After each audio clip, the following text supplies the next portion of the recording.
Olá, amados e amadas em Cristo Jesus. Já estamos de volta com mais uma edição do Novo Pacto, Nova Aliança. Eu aqui que vos falo sou Paulina Macedo e juntos, mais uma vez, vamos embarcar para esta viagem do saber e conhecer sobre o Antigo e o Novo Testamento. Não saia daí que eu volto já.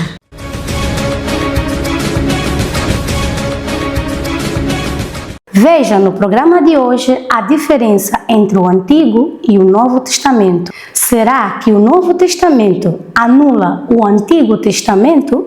O que você acha? Deixe aqui nos comentários a sua opinião. Será que o Antigo Testamento é só um livro histórico ou o anúncio do Novo Testamento? Qual a sua opinião? Compartilhe conosco. Já estudamos aqui no Além da Bíblia como os livros da Bíblia foram escolhidos através de um processo histórico. No entanto, restam dúvidas sobre outro assunto. Como as Escrituras foram divididas? Por que existe essa divisão do Antigo e Novo Testamento? Por que Gênesis é o primeiro livro e Apocalipse o último? Para descobrir, vamos investigar Além da Bíblia. A primeira grande divisão que temos é entre o Antigo e o Novo Testamento. Desde a decisão do cânon bíblico, que aconteceu por volta do terceiro século, essa formatação está presente no livro. Talvez você pense que essa separação se dá apenas pela questão cronológica, mas não é verdade. Afinal, qual seria a data específica? Seria preciso definir uma data para afirmar que livros anteriores a ela fossem do Antigo Testamento e posteriores do Novo. Na verdade, não é isso que acontece. Até mesmo porque a questão de datas exatas são difíceis quando o quesito são livros da Bíblia. Vários deles não sabemos exatamente quando foram escritos, e alguns foram feitos em datas próximas uma das outras. Bom, esse é um dos motivos pelos quais a Bíblia também não é inteiramente organizada em ordem cronológica, mas vamos falar mais disso posteriormente. Para entendermos bem a divisão do Antigo e do Novo Testamento, precisamos analisar o significado da palavra testamento. Na Bíblia, esse termo traz o sentido de pacto ou aliança. Ou seja, a divisão está baseada nas alianças de Deus com seu povo. Os livros do Antigo Testamento são aqueles com a antiga aliança, baseada principalmente na lei. Todo esse grande bloco apontava para a vinda do Messias, Jesus Cristo. O Novo Testamento, por sua vez, conta sobre a nova aliança que foi cumprida na vida e morte do Nazareno. Então, esse bloco possui apenas livros escritos já baseados no que Jesus fez aqui na Terra. Basicamente, é o próprio Jesus quem divide os dois grandes blocos da Bíblia. O Antigo Testamento ansiava por sua vinda e profetizava sua história. O Novo relatou sua história e ansiou pela segunda vinda. O Novo Testamento é basicamente uma conclusão do primeiro. Ele contém a expansão do Evangelho e a profecia do fim dos tempos com a volta de Cristo. Agora que entendemos essa divisão maior, é preciso entender as menores. Cada um desses dois blocos é dividido em grupos de livros. Esse é o principal motivo para a Bíblia ter o nome que possui. O termo deriva do plural da palavra biblos, que é a palavra grega que significa livro. Além disso, também remete a uma cidade do Líbano, que se chamava Biblos, atualmente Jobael. Na Grécia Antiga, essa cidade era responsável pela produção dos papiros comercializados na época. Bom, ao invés da ordem cronológica, os livros da Bíblia foram agrupados por gêneros literários. Com essa divisão, tanto o Antigo quanto o Novo Testamento possuem 4 grupos de livros. Os 39 do Antigo estão divididos da seguinte forma: Pentateuco, livros históricos, livros poéticos e livros proféticos. O Pentateuco consiste nos 5 primeiros livros, aqueles escritos conforme Deus entregava a sua lei a Moisés: Gênesis, Êxodo, Levítico, Números e Deuteronômio são os componentes. Dentro desse grupo, a ordem está feita de modo cronológico. Os próximos 12 livros, pertencentes ao grupo dos históricos, também estão em ordem cronológica, indo de Josué até Esther.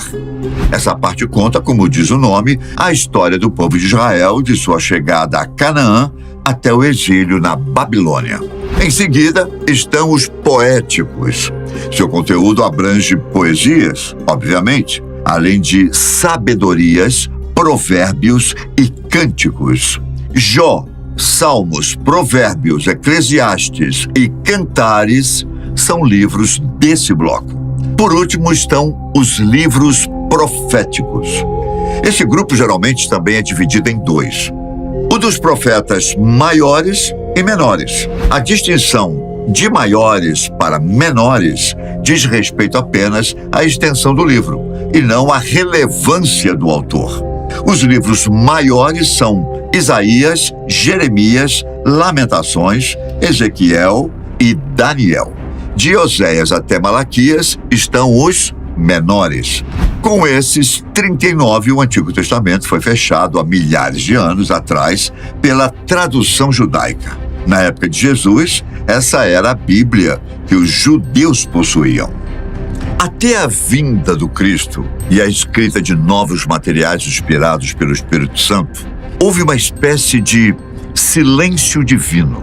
Não houve profecias durante esse período, que ficou conhecido como período intertestamentário e durou 400 anos. Depois da vinda de Jesus, surgiram os livros do Novo Testamento, todos escritos no primeiro século. O primeiro grupo são os evangelhos, talvez a parte mais conhecida da Bíblia. Nesses 4 livros, Mateus, Marcos, Lucas e João, encontramos tudo sobre a passagem de Cristo pela terra: seu nascimento, ministério, vida, morte e ressurreição. Os 3 primeiros são chamados sinóticos, por contarem basicamente a mesma narrativa, mas de pontos de vista um pouco diferentes. O livro de Atos, por sua vez, é o único membro do grupo de livros históricos do Novo Testamento. Ele conta basicamente como foram os primeiros dias da igreja primitiva após a subida de Jesus ao céu. Em seguida, encontramos as epístolas.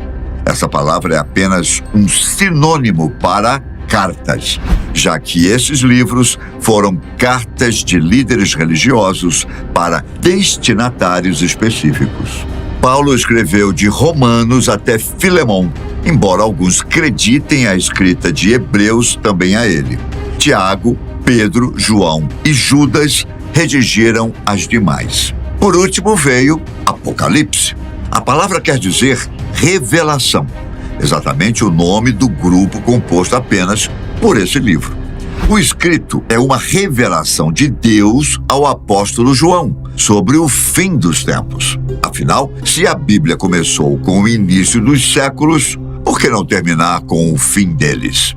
E assim foram divididos os livros da Bíblia, agrupados por temática e estilo literários, em detrimento de ordem cronológica. Vale lembrar que tal divisão aconteceu ainda no 3º século. O formato com capítulos e versículos, como conhecemos hoje, veio muito depois. Os textos originais tinham, no máximo, alguns espaços em branco no final de algumas porções de texto ou entre linhas. Quando Jesus se referia à palavra de Deus, o Messias falava "está escrito", pois não havia uma forma de referenciar com exatidão. O título e subtítulos que marcam as divisões dos capítulos e versículos foram adicionados depois, com exceção do livro de Salmos. Inclusive, os capítulos apareceram muito antes dos versículos. O bispo Stephen Lenton, no século XIII, dividiu a Bíblia em capítulos para organizar de forma prática o texto bíblico, além de facilitar a leitura e memorização de passagens. O cardeal Hugo de Sancto Caro, no mesmo século, também fez uma divisão sistemática da Bíblia.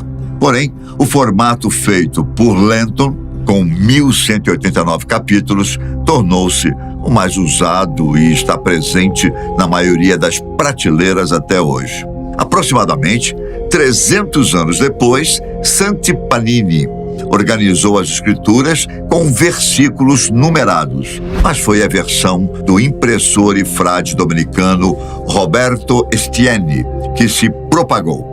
Por causa de sua popularidade, tornou-se a que utilizamos até hoje. No entanto, antes mesmo do século X, já havia uma certa divisão do Antigo Testamento feita pelos massoretas, escribas judeus que cuidavam dos textos.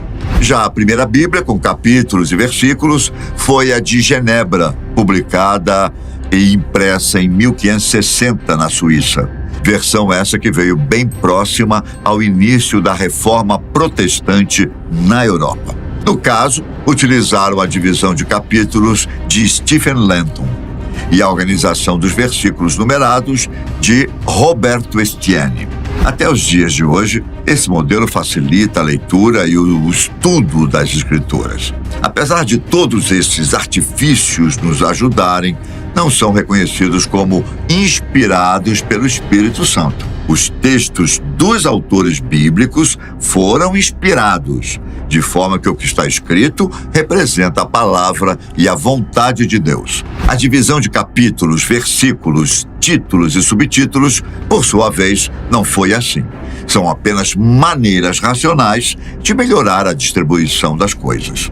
Quando se perguntar novamente por que a Bíblia é dividida em Antigo e Novo Testamento, lembre-se que o livro todo foi escrito pensando na vida de Jesus. Portanto, aquele que morreu na cruz é o verdadeiro responsável por essa divisão.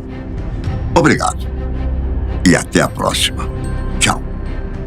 O Novo Pacto fica por aqui, com a promessa de voltarmos no próximo programa. Até lá, que a paz do Senhor esteja com todos vocês.